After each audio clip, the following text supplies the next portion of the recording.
Okay. Shared it with everyone I was sharing it with, and ready to get started. Excellent. So before we begin, we have to mention the fact that we underthought, although our topic is overthinking, but we underthought the planning for this session. Our apologies for that. We didn't know there was going to be a difference between streaming with a webcam versus streaming with Zoom. So that was the big mix-up. Okay, so Shari, if you want to take it away. Yeah, but before I do that too, a couple of stuff to note. So yes, just as Haider just said, we underthought this. It's not a problem. This is the first time we do this. No big deal. Apologies for the hour delay, and there's a delay between what we're doing here and now and what you guys will see. And so when you guys send your messages and ask your questions, it'll take us some time after you send it until we can see it and respond. Okay, so the best we've reached in terms of time travel. A 5-second delay, which feels really weird because whatever I'm seeing on the stream is actually 5 seconds ago or something like that. Yeah. Yes. All right. So let's get this conversation started on overthinking. Okay. So, okay. Let me just. I think it's usually a good start if we start off with you sharing what you think overthinking means and what you think it means to other people when they talk about it. Okay. When it comes to overthinking, if you know Monk, but he's a detective with OCD. So his OCD, the attention he gives to the details, causes him a lot of angst, a lot of his obsessive thinking doesn't allow him to feel free in his interaction with others and the way he lives his life. But at the same time, it makes him a great detective. So one of the running lines in the show is that it's a blessing and a curse. And overthinking or intelligence in general is both a blessing and a curse, because we can think about our lives and then we can overthink about our lives or the decisions we want to make. So I see it in that sense. It's a blessing to be able to think and plan, but then when we start obsessing about thinking and planning, it turns into a curse against us. So that's sort of my way of thinking about it. And what we mean by overthinking is that you're spending too much time in the thinking phase, not in the doing phase. And if you're taking into consideration more variables than you need to take, then you're actually complicating the planning stage, which prevents you from taking the necessary actions. So with any situation, with any decision we need to make, we have to identify what are the relevant variables and what sort of time frame or how much effort do we need to put into the planning before we actually transition to the doing. Interesting. Yeah, it's clearly a balance of thinking and then acting on the results of your thinking. I kind of see it the same way myself, and usually whenever I have a word or a term, I try to understand. One of the techniques I use, I guess, is I try and break down the word itself and try to understand where it's coming from. So the word overthinking, well, it's over, and it's usually used to indicate too much, past the necessary point. So overthinking, and so you're thinking past the point where it's productive and useful, and so you're thinking, so it's productive thinking, but then after a certain point it becomes overthinking and it's just not helpful, not productive. It's usually really close, and people think overthinking is a sign of intelligence or something that intelligent people do, while not intelligent people, they don't do that. I can see where this is coming from. I can definitely understand how you might see things this way. Because you think if your brain is active means you're thinking. Well, if it's not active, you're not thinking. And smart people, the difference between intelligent and non-intelligence, that is the brain part. Uh, but Yeah, which is the challenge, because some people think of it in terms of planning, and then it seems rational to plan and consider your options before taking any decision. But then, so we kind of fool ourselves into thinking that, oh, I'm just planning, I'm being careful, I'm being wise in my approach instead of rushing into things.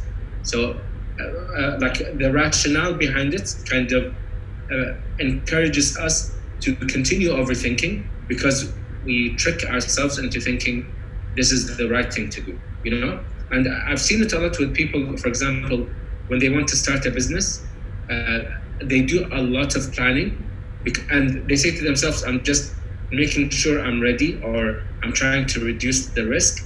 But another really important point when it comes to overthinking or planning is the vantage point. So before you start a business, you're looking at starting a business from a specific vantage point. Mhm. And usually, because you've not started, you've not experienced any part of starting a business, you're only thinking about starting the business, but it feels really intimidating. So you say to yourself, okay, I want to know enough before I actually start the business. But no matter how much you know, knowing will always feel different to doing. Taking a risk, like when you're just thinking, you've not actually taken a risk yet. There's nothing for you to lose. But when you go beyond that phase of just the planning and you actually start something, whatever it may be, like whatever your starting point is, maybe it could be launching an Instagram account or speaking to potential customers, like the actual steps that kind of put you out there, and you start testing the business idea. Then you feel like, okay, there's a risk of my reputation. Like, what will people think of me if my business fails? Or you have to buy something, you have to pay for a logo, you have to pay for some sort of business service. You say to yourself, okay, what would happen if the business loses? But as you're transitioning towards the doing, the experience is different, and you have a much better vantage point than before starting.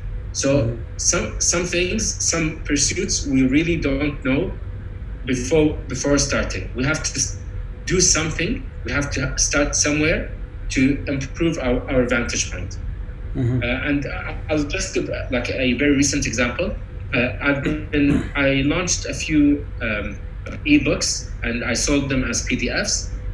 This was the start of the year. I think it was in January or early Feb. Okay. But then I launched them as PDFs, and I didn't know how to launch ebooks on the Kindle store, and I kept putting it off because I said to myself, it's going to be too complicated. So I didn't even interact with the website to put my ebooks on the Kindle store. I just thought I fooled myself into thinking that this is going to be complicated. So I kept putting it off. Then I said to myself, okay, I want my books on the Kindle store. I'll just start with one book and see what the process is like. So when I started, I realized everything that I had a question about, how do I format for the Mobi format for the Kindle? How do I price it? What's the pricing model? These kinds of things. Whatever questions I had, going through the process actually allowed me to clarify everything that I needed. And without going through that process, trying to come up with a solution before you engage with whatever activity you want to do, whether it's writing a book, starting a business, learning any skill, if you try to figure everything out before doing it, then you end up, it's actually I don't think it works that way. It doesn't, yeah. The pursuit is destined to fail because you're trying to achieve a level of certainty from a vantage point that doesn't provide that certainty. So starting with something, anything, improves your vantage point, and then you'll be able to engage with whatever activity you want to engage in. Yeah, definitely. So I can see the underlying theme here is that, and like I want to put a different spin on what you said. So, like I want to start off by kind of clarifying. There's like two different kinds of knowing something. There's a knowing you can get from reading a book, which is reading about someone else's experience. But there's a kind of knowing where it's like you only get it from your direct experience. And there's something about that feels more real than the knowledge you get from a book. And overthinking is when you try to, well, it's overthinking is usually, if not always, kind of surrounded around like a thing in real life, some activity, some task, some job, and there's almost always the element of fear in that task or job. So overthinking is when you try to get the kind of knowledge you can read from books or articles or podcasts, and you try and get as much of that as possible in order to make the fear go away. Yeah, so it's the difference between theoretical knowledge and experiential knowledge. Yeah. Like when you actually go through it on your own, it feels different, and you start to notice a lot of details you would otherwise have missed just reading about it, you know? Yeah.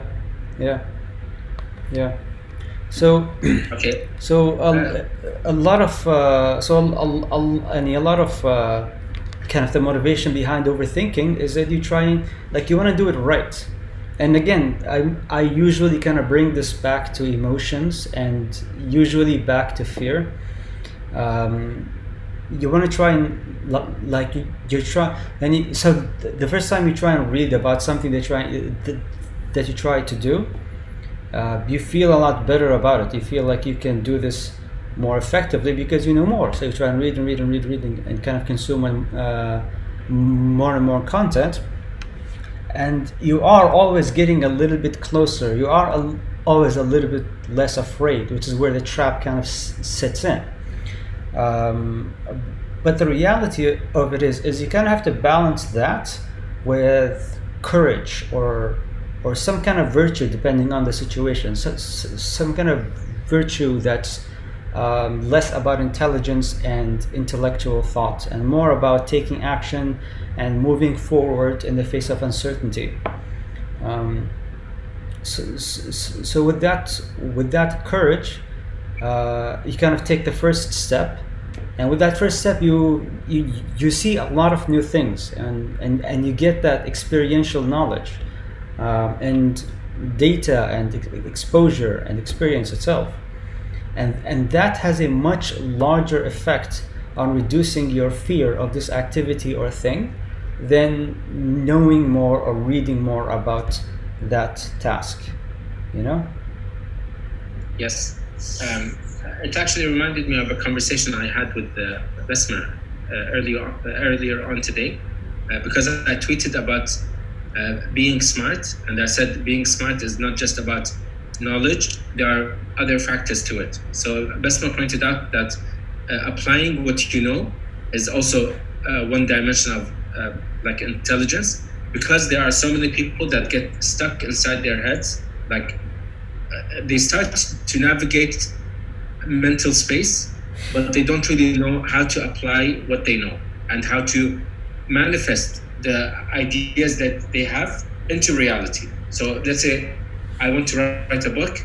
I might have some really good ideas. I know how to organize my thinking, but do I know how to actually manage my work so that I can have a book cover designed, so I can think about the publishing, think about the promoting, and actually doing it. The implementation is a different skill, and usually intelligent people, because they feel more comfortable with ideas and navigating mental space, and they enjoy it. So there's a joy of learning itself and reading, going through online courses, that kind of thing. We become maybe reluctant to actually implement and apply what we know. So then that becomes like a pitfall, because you get sucked into the learning and what Leila mentioned, analysis paralysis. So because you're planning so much, you get like you kind of freeze when it comes to taking action, because you try to plan beyond what's actually required. Yeah. Yeah. Can I just go back to the point that Leila mentioned in terms of starting a business? Yeah.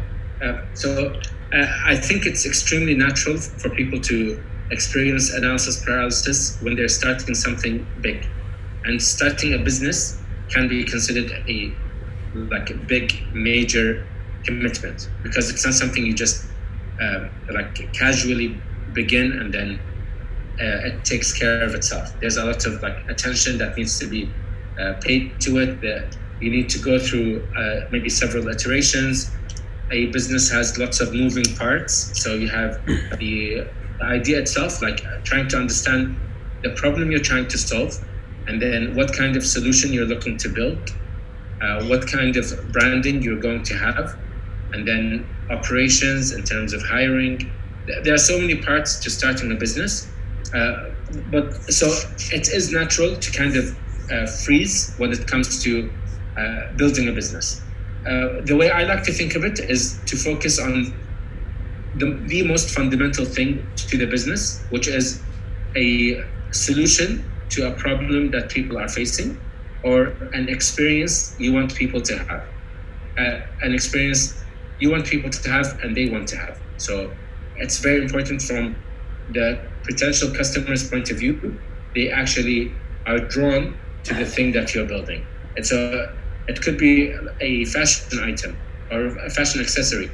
If the accessory already exists out there, you might still want to contribute to the joy customers are going to experience as a result of the product that you want to provide. It may not be considered a pain, it's not really a problem, but you're actually creating some sort of value that people are willing to pay for. So that's the most fundamental thing. And then instead of worrying too much about operations, branding, and so on, you take it one step at a time, especially to confirm that there is interest in what you're building. So maybe you want to launch an Instagram account before you actually establish a business. Are people asking questions about the products? Are they willing to pay? Do they ask questions? Do they say the price is too high, the price is too low? Despite people saying the price is too high, are people actually paying? Because sometimes you don't need to target everyone. Some people will always complain about price. So you don't need to market to those people. And even if you reduce the price, they won't be interested. So you focus on the people who are willing to pay at a price point that makes sense to you. But there will always be something specific you can focus on without having to feel like you need to do everything at the same time.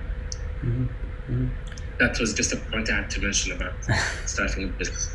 Well, the common theme is that, well, I'm seeing myself two common themes. The first is you want to try and simplify the thing you're overthinking about. If it's starting a business, you want to simplify that and just make it don't think about every single detail there can possibly be in a business, whether it's operations, finances, organization, the culture of the organization. Don't think about all of that. Think about just the core thing you're giving to other people, and give that to them. Don't think about anything else. If everything else goes wrong, that's okay. Find the thing that if it goes well, then you're good to go. Then that's okay. And let everything else kind of fall to the sides. The other thing is that sorry, continue. Yeah, so the other theme that I'm seeing, this is like a different scenario where I might overthink, where it feels like I can't simplify it, I can't make it smaller. It's like it is what it is, and I can't get my hands around it. And this usually happens in social scenarios or emotional scenarios usually, and in those cases, Yani the thing that makes me kind of get stuck in the thinking world is that there's actually nothing I can do about this thing that I'm thinking about. This thing I'm trying to figure out and understand. It's actually beyond my control. There's actually nothing I can do about it. I just don't like it, and I'm trying to change it. There's a question of, should I change it? Am I allowed to change it? Is that in my rights? Am I, like, is it mine to change? But the trap, I mean, the thing that puts me in this overthinking trap is I'm trying to change something that's actually outside of my control. Like in terms of starting a business, there's a million factors at play here, and you can't control all of it. You can control a small fraction of it, and not to mention that you haven't even started yet. So the only thing you can control from this vantage point is basically your first step, and that's all you can do. And like there's very little you can actually control. So when you're trying to change something you can't control, the only thing you can do about it, because you can't control it, is think about it, is try to understand or break it down. But that's kind of where you could get stuck in overthinking mode, because again, that's the only thing you can do. Yeah, actually, this reminded me of a couple of ideas. One I read about recently in an interview between Tim Ferriss and Brad Feld. So Tim Ferriss has a very popular podcast, and Brad Feld is the founder of Techstars, which is a startup accelerator. So Brad Feld made a distinction between systems that don't require too many variables, complicated systems, so systems that require lots of variables, maybe a very stringent, very specific process to get the results you want, but the process is predictable. So once you figure out how to do it, you're able to repeat the results that you want. That's complicated process. So for example, maybe getting bread making just right. There are so many ways you can screw up making bread. So it can be considered kind of complicated. Okay, but when you know the variables at play, you can easily say, okay, the crust is too crispy because I added too much oil. Like, you know where you went wrong. But he also makes a distinction between complicated and complex system.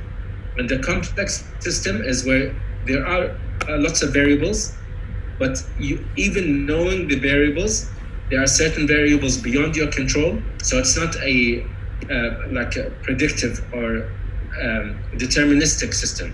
And the example that he gives is with startup communities, because when it comes to communities, we kind of know what helps in building a community, but there are certain things that are outside your control. So, for example, having a success story within the community might encourage more investors to come. But you can't really anticipate when you're going to get a success story, you know? So there are certain systems that you may not understand, and then trying to figure out everything in a deterministic way, like you're thinking, I want this specific outcome, what do I need to get it?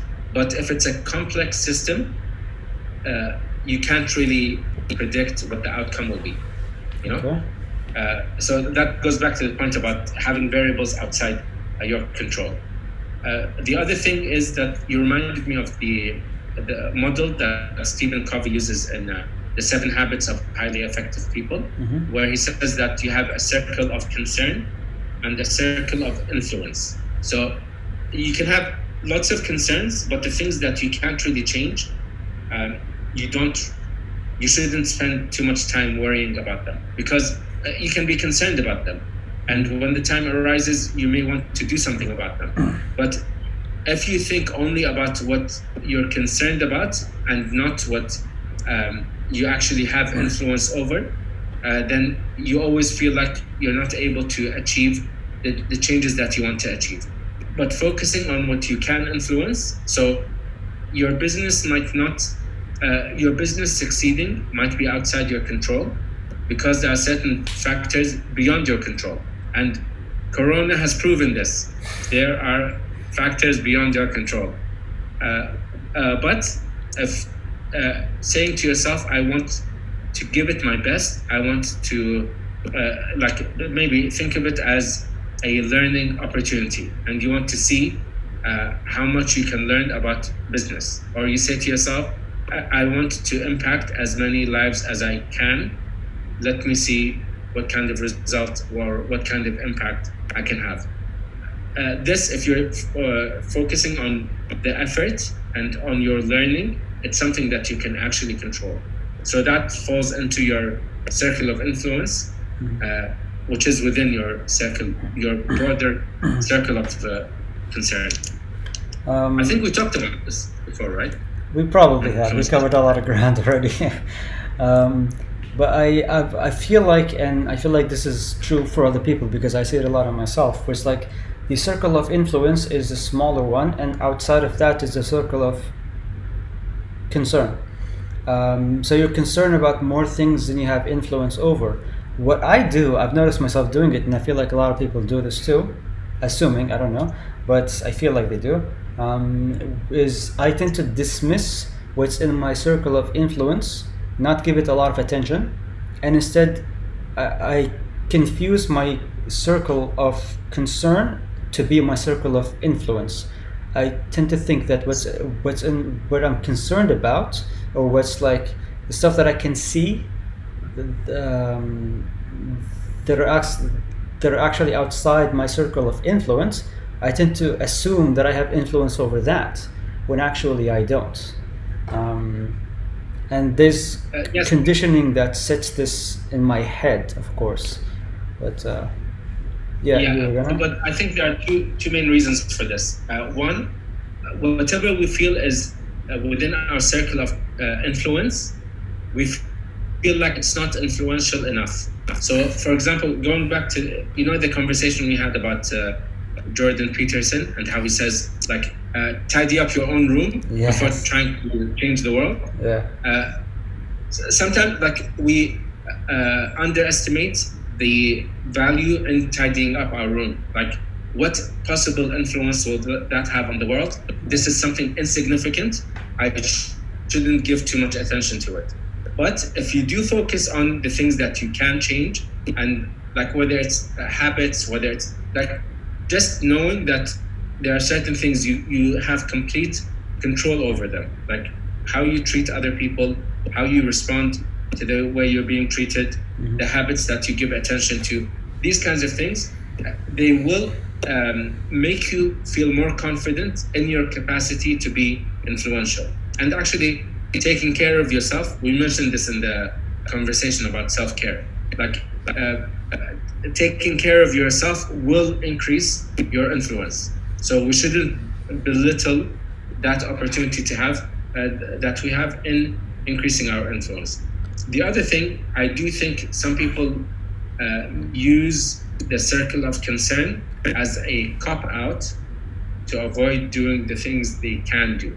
So if you worry about what's happening in other countries and you can't do anything about them, it makes you feel good about yourself, and like, I'm being so moral and so good, mashallah alayh, such a good friend.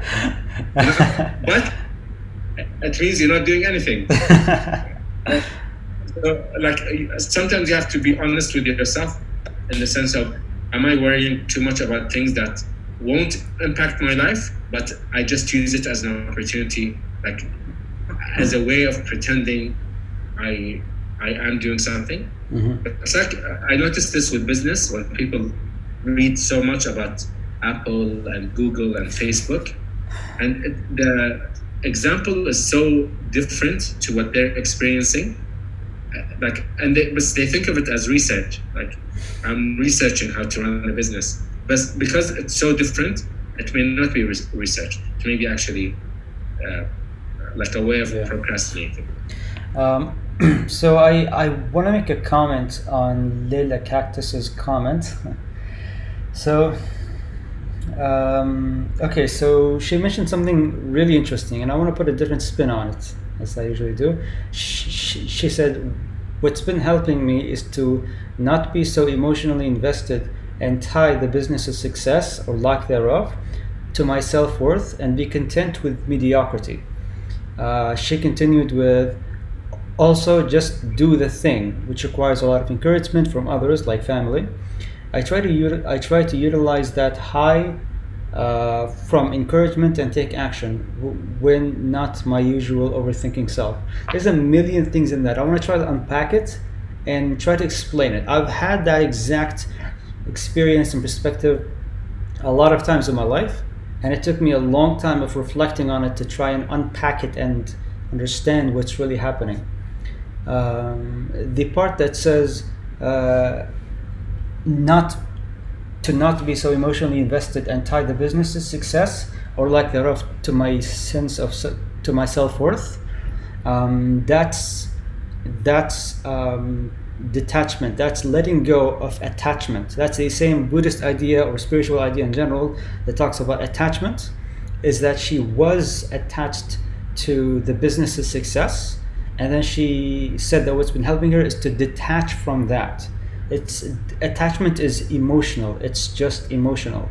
And then she continues with, and be content with mediocrity. That mediocrity, if I understand what she's thinking of with that well enough, it's not mediocrity. It's something the world has told her is mediocrity, but it's just herself. And I'm assuming, based on the general theme of the message, that she feels that the success of the business would give her more worth in the eyes of other people. And that's contentment with mediocrity, is contentment with herself. That's not mediocrity. That's part of the mistake. And then she continued with, also just do the thing, which requires a lot of encouragement from others. I try to utilize that high from encouragement. That high, she used the word high because the word being high is a temporary state. It will go away soon. I think, and psychoanalytically speaking, sorry to psychoanalyze Leila, but I don't know her personally. That high is the detachment and the courage. But it's not just the courage. It's the courage with the detachment, but there's something else there. It's not just the courage. It's the sense of, I guess, curiosity. So once you let go of the attachment of the success of the business and you get some encouragement, your natural curiosity starts to come out and start to think, what else can I do? Can I do this? Can I do that? And you start to wonder, I start to wonder about what else could happen. You start to, your explorative mind starts to come out. And take action when not my usual overthinking self. Your usual overthinking self, I put this in quote, that's an important statement. It's not, I don't want to, I was going to say it's not your actual self, but I don't want to get into the topic of self. But that usual overthinking self, it's usually a conditioning. So I just wanted to add that last part because at saying that it's not entirely your fault that you're overthinking. That's not how it goes. It's conditioning, it's circumstantial, and a lot of other factors at play. I just realized that I'm getting the feeling that we've kind of steered away from the topic of overthinking just a little bit. But I think it's been a good conversation anyways. Yeah, but actually that's the advantage of having a live stream, because we're responding to what people actually have in mind. Good point. Like the points that Leila mentioned are worth discussing. I actually want to go back to what Leila had mentioned, like a couple of things that she mentioned. I think the idea of mediocrity comes from perfectionism. So when you feel like the quality of the work that you're doing doesn't meet the threshold you've set for yourself, then it feels mediocre. It's not to the quality that you want. So to overcome perfectionism, you have to kind of settle or accept mediocrity. But the way I see it is, especially when it comes to things that we're just learning and we're trying to get good at, we can't have a really high threshold. It's like telling a child, I'm going to teach you how to walk like a toddler, but you can't fall. Okay? So that intimidation, like setting such a high threshold, will discourage even trying. So you have to give yourself, like, cut yourself some slack so you can actually fall and then get back up. Do something that you're not happy with and then fix it. And I've seen this in so many things, and I think, Shari, you've seen it as well, for example, with writing code. If you say to yourself, every line of code I'm going to write is going to be perfect, you're not going to write code. So you have to say, okay, I'm going to write something that works, and then I'll see if I can optimize or improve the way it's written. I can design something. Let me design a logo. The first thing is not the last version. The first version is a draft that you can improve on, but at least you have something to improve on. And again, going back to the point I mentioned about vantage point. If you have nothing to look at, it's really hard to come up with a design. But design is usually iterative. So come up with a few logo designs and then say to yourself what you like and don't like about these designs. And then maybe you can scrap them completely and then work on something new, or you build on what you currently have. But to expect perfectionism from the very beginning, it actually cripples our growth. We can have it as a standard in terms of something we want to pursue, like in the next, let's say 6 months, I'll be at X level of proficiency in whatever skill or the level of business that I'm developing. But giving ourselves that capacity or the ramp up to the level that we want allows us to grow. But being critical of ourselves from the very beginning, it's actually going to prevent us from growing. So that's one point I wanted to mention. The other point about like responding to the encouragement of others, I've really found two things useful. The book, The Power of Now, it actually helped me better understand what ego means and how to detach myself from my ego. And the ego is basically our perception of ourselves based on what we think of ourselves and based on what we think others think about us. So other people's perception starts to develop our perception of ourselves. If somebody thinks that we're not doing enough or we're not successful, we begin to see ourselves from the eyes of others, from their point of view. And then that can be discouraging. So you kind of want reassurance from other people that you're actually good, you're okay, like you're successful, you're great, like those reassurances. But like when you understand the ego, you don't really need to improve the ego. You need to detach from the idea that you are what people think you are. So having that freedom to say whatever ways I behaved previously does not define who I can be. And you think of yourself as on a continuous journey of learning, improving, and growing.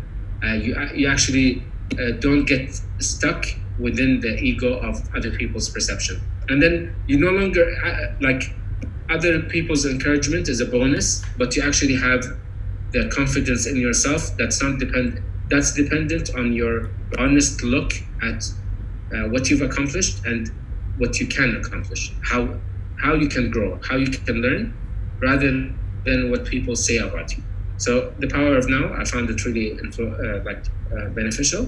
And also Stoic philosophy. And Stoic philosophy like makes a strong distinction between reality and then our personal expectations and what other people think.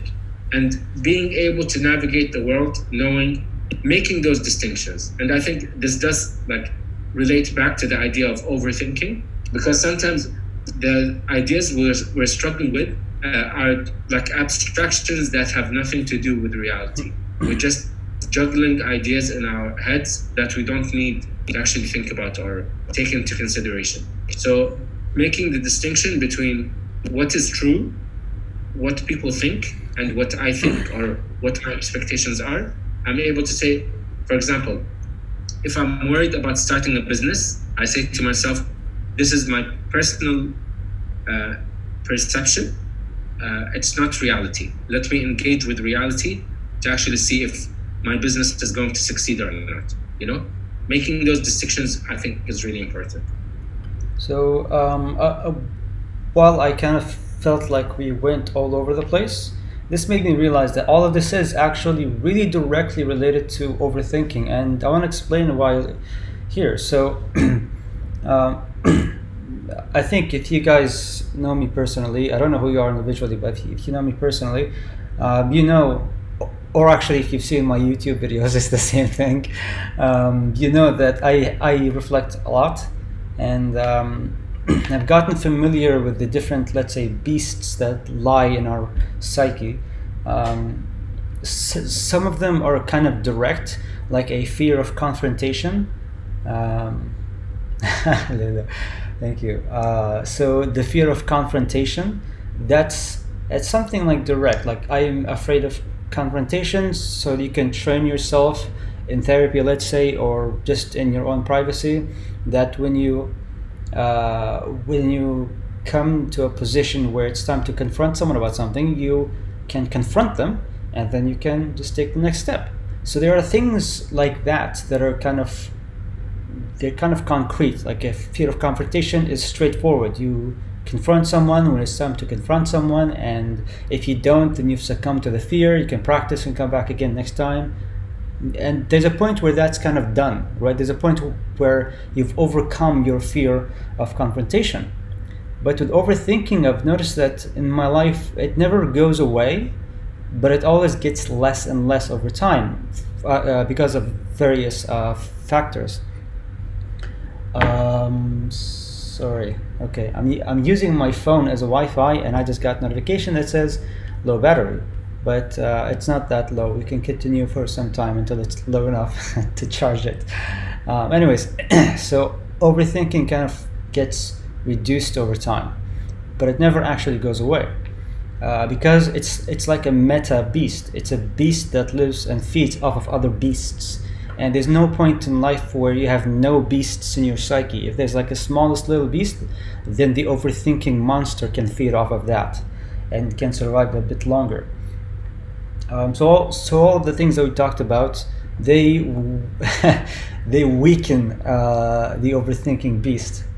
The book, The Power of Now, is amazing. It's an amazing book. It's the first book I've ever completed. I completed it as an audio book. It's the first book I ever really completed in my life. It's a great book. It started a chapter in my life, so I very strongly recommend it. I was gonna say something else about overthinking.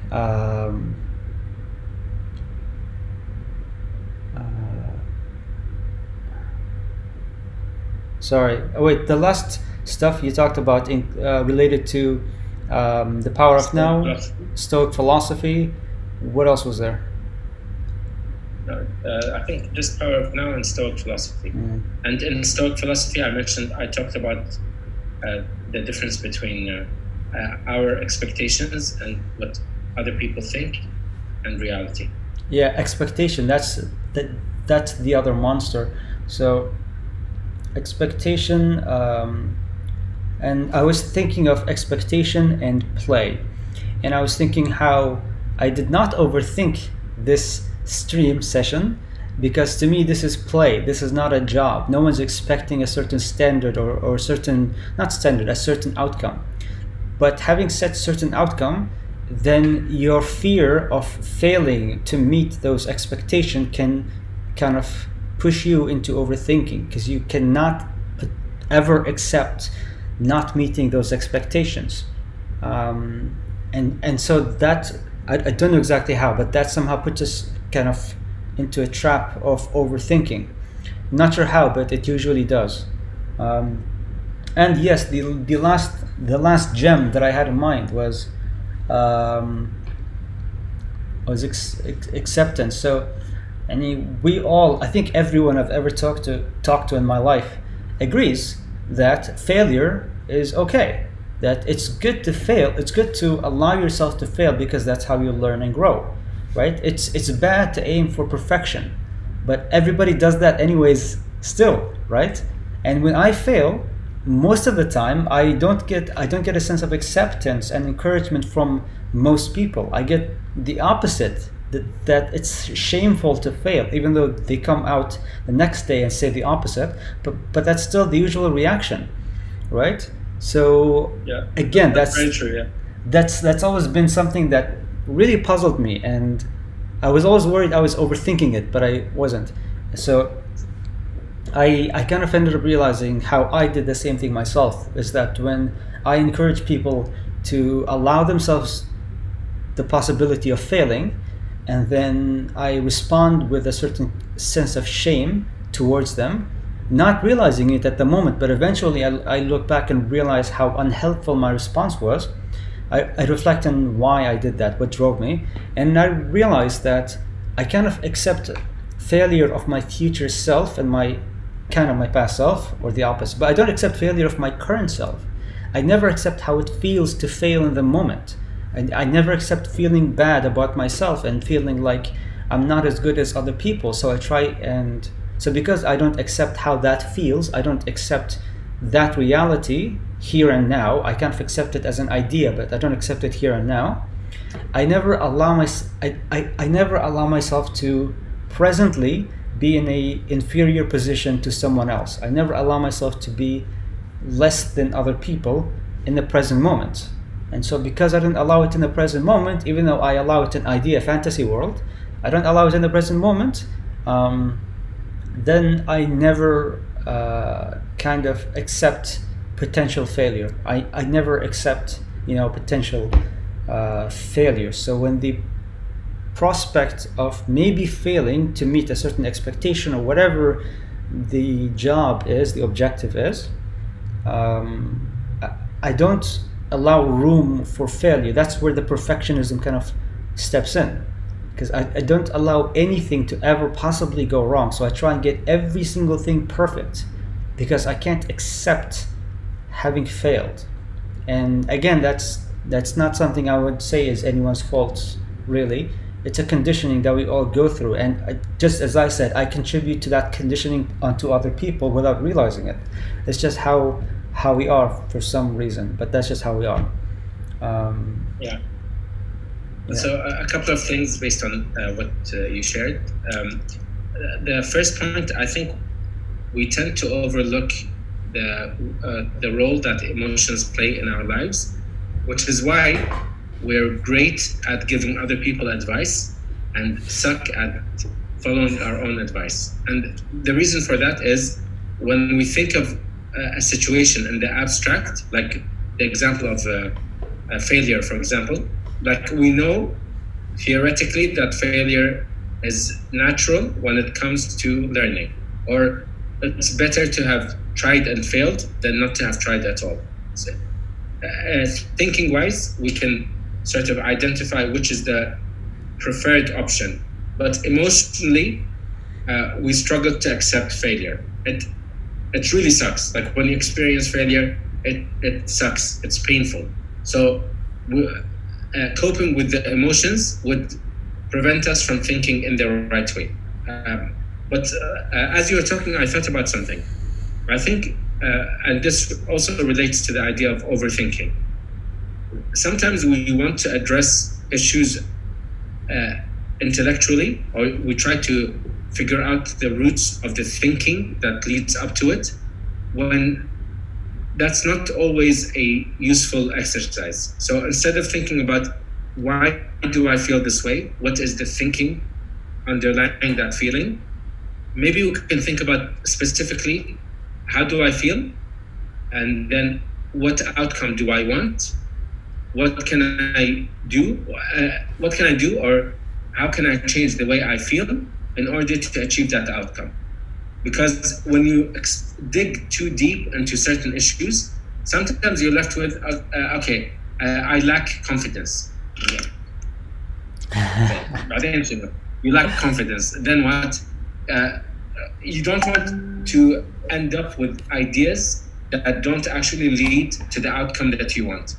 And no matter what, emotions are going to play the biggest role in your decision making. Rationally, you set a direction, but the drive that takes you to the direction you want will always be through emotion. There was this study on a person who lost their sense of emotion and they weren't able to make decisions. Like you say, Thai food or pizza. I know a lot of people who have this, by the way. But there was a study in that someone had zero emotion. They weren't able to make decisions. So decisions do depend on emotions, but instead of grappling too much with the ideas, you can think about it. And this is to overcome overthinking. In order to actually make a decision, you say to yourself, how do I feel? How do I want to feel? What's the outcome that I want? And then you prioritize making a decision and taking action over the analysis and exploring the underlying thinking or the roots of trying to figure everything out just for you to make a decision.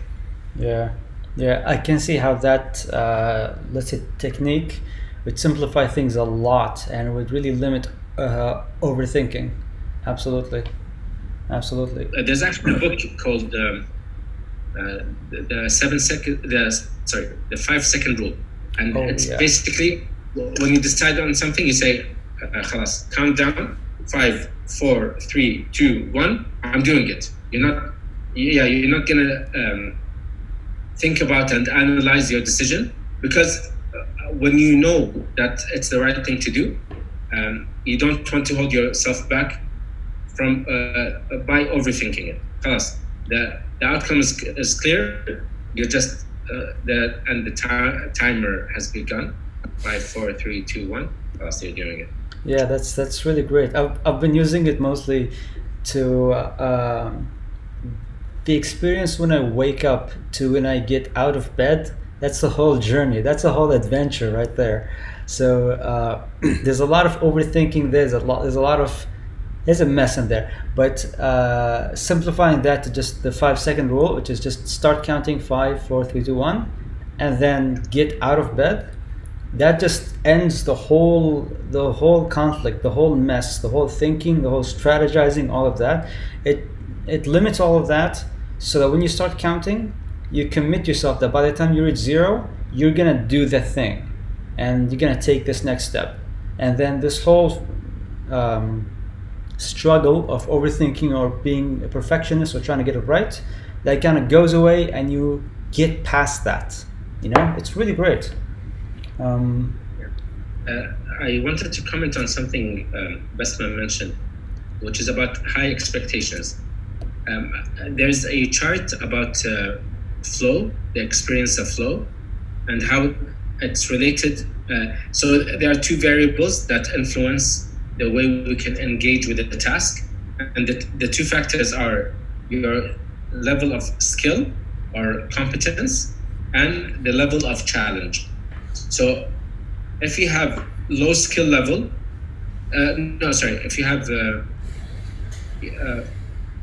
regardless, if your skill is low or high and the challenge is low, you're gonna have either experience apathy or boredom. This challenge level is so low, you don't want to engage with it. But if your skill level is low and your challenge level is high, you get to experience anxiety, because it's something you feel you're not capable of doing, but the challenge is extremely high. So you experience anxiety. Flow is actually when we have high competence and the challenge is high. So we feel engaged because the challenge and the competence match, and we're like, it's still a struggle, but we feel confident enough to be able to overcome it. And that's when you experience flow. Like if you think that you can't write anything and you want to write an article, you experience anxiety. If you think you're good at writing an article and you're like, for let's say a local publication, you might feel okay, I'm confident, and then you get to experience flow. But if you say I'm writing for like a top level publication and you have no experience doing that, the anxiety might be higher. So going back to the point that Bess mentioned about like high expectations, what can we do to reduce our expectations? Like, how can we make a challenge not feel like a real challenge? And one thing I found really useful is to think of everything I do as an experiment, and I just want to see what the outcome is like. It's not, with an experiment, you detach from the actual outcome. Like, whatever result you get is the result of the experiment itself. So you don't grow attached to the outcome. There might be like a favorable outcome, and then you try to sort of tweak the variables to get the result you want. But at the end of the day, it's whatever you do has a certain outcome, and then you treat it as an experiment that you're conducting, which helps you better understand the way the world functions, what your personal preferences are, what you're good at, and so on. So it's always like ways of better understanding yourself and better ways to understand the world. Yeah. Yeah. So your expectations, like just to tie it to what Vespa mentioned. yeah. So one thing I think would help kind of lower your expectations is to accept failure. So when you accept failure, allow failure to happen, not kind of actually to make yourself fail, but to accept the potential possibility of failure as a reality of your experience, then you don't have such extremely high expectations of yourself. Yeah. Yeah, there's a nice book called The Now Habit, and it talks specifically about this, like the anxiety we get to experience when the stakes are high. And he gives, this is the sort of thought experiment that he shares. He says, if you have a plank of wood on the floor and you just have to cross the plank and just walk from one end to the other, how intimidated would you feel? Okay, there's no intimidation, there's no risk in actually walking from one side to the next. But he says, if we raise that same plank and you're doing the exact same exercise, let's raise it 10 feet, how would you feel then? So even though it's the same activity, the sort of outcome or the risk we attach to that activity changes the way we feel about it, and then impacts the way we actually perform. So his recommendation is reduce that anxiety, and he gives several exercises on how to reduce the anxiety. Meditation helps a lot, like in terms of calming yourself, so you don't feel you're always wrestling with negative emotions when you're trying to deal with whatever task you want to deal with. One thing, strangely, I found useful, I read it from an article and it worked really well for me, which is if you're putting off responding to emails, it may be because you feel guilty for not responding on time.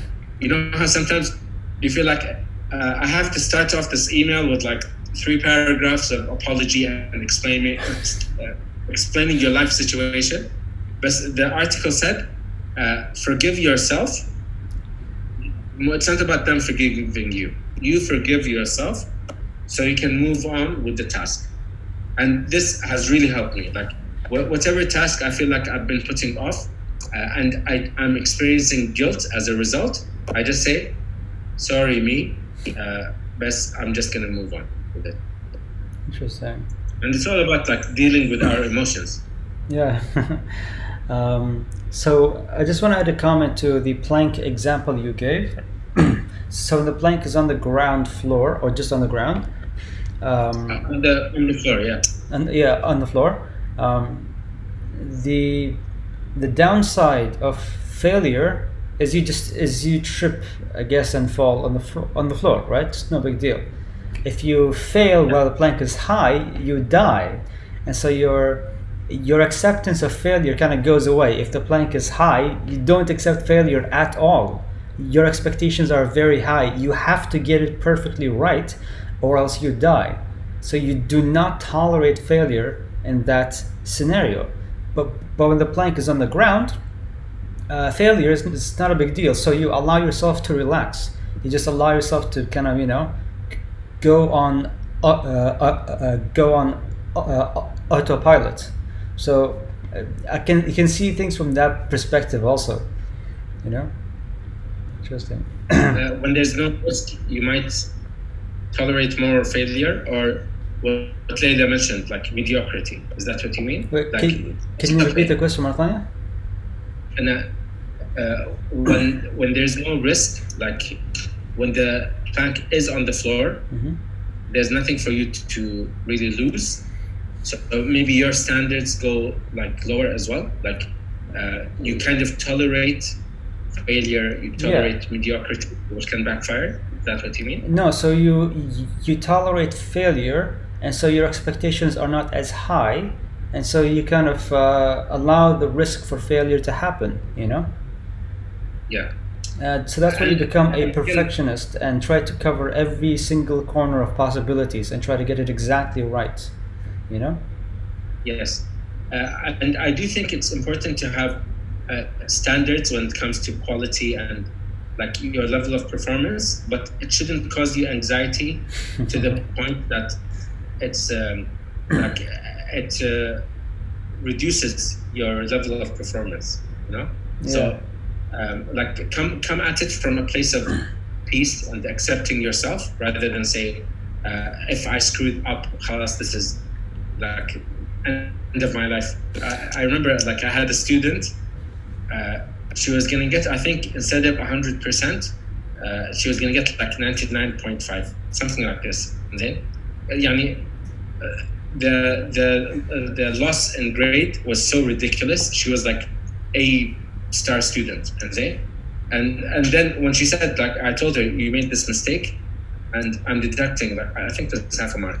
She's like, والله أستاذ شنو تخرب مستقبلي, like you're gonna mess up my future. I'm like, what? This 0.5 is gonna mess up your future? Wow. But some people, like that, the level of perfection that they're seeking is not tied to actual success in the real world. They feel like if I screw this thing up, خلاص يعني, this is the end of me. Yeah. Yeah.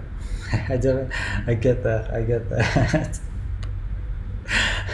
Maybe we can close off with asking questions. Like if our viewers have any questions, something we didn't address. Yes. So I think we'll dial down now. So if you guys have any questions, I was just laughing at the girl story. If you guys have any questions to bring this back to overthinking, if there's something important we haven't covered, we'll address them and then we'll end the stream. We have like a 5-second delay. Yeah. We have to wait. It's okay. Yeah, but this has been fun. This has been a great experience. I really like this engagement with the audience. Yeah, me too. Yeah, it's been fun. I think the stream has gone on for about an hour, give or take, and it's actually an hour and a half when we started testing the stream. Well, if you don't count that, yeah, it's an hour. Cool. Basma, I have the same experience. Yeah. Like some students shoot for the minimum, and like when they get it, it's like celebration. Okay, so thank you very much, Mshari, for hosting this. So thank you for all the people who attended and listened. Thank you especially to Leila and Basma for your participation. And we'll catch you at another discussion. Mshari, just another thing. If people have any suggestions on what topics they want us to discuss, we're more than happy to accept these suggestions. Yeah, I'm gonna write my Twitter handle here on the chat. So this is my Twitter handle. You guys can find me there. Tweet me suggestions, ideas, anything you'd like us to talk about, explore more. And yeah, this has been great. Now I just noticed I like how the title of the stream actually says test in between brackets because it was actually a test. Well, thank you guys too for your engagement throughout this whole time. And yeah, it's been great having you guys around. It's kind of expanded the discussion into just an interesting place. It's been great. Thank you, Haidar. Thank you, Haidar, also for your part in this, your engagement in this, and your patience with me at the beginning. Nice. It's been great. I'm really looking forward to doing this again. Really. Inshallah. Best of luck. See you. You too. Take care. Bye. And goodbye, everyone. I'll see you guys sometime soon. Oh.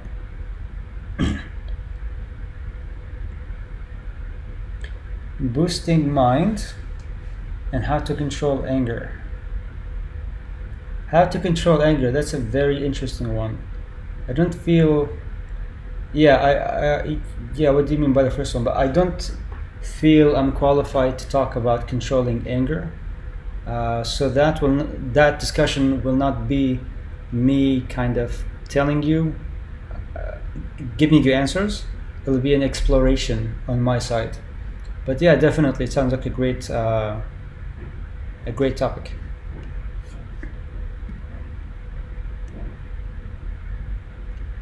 Okay, there's a big delay, so by the time you guys hear what I said, I'm gonna have closed the session, the stream. So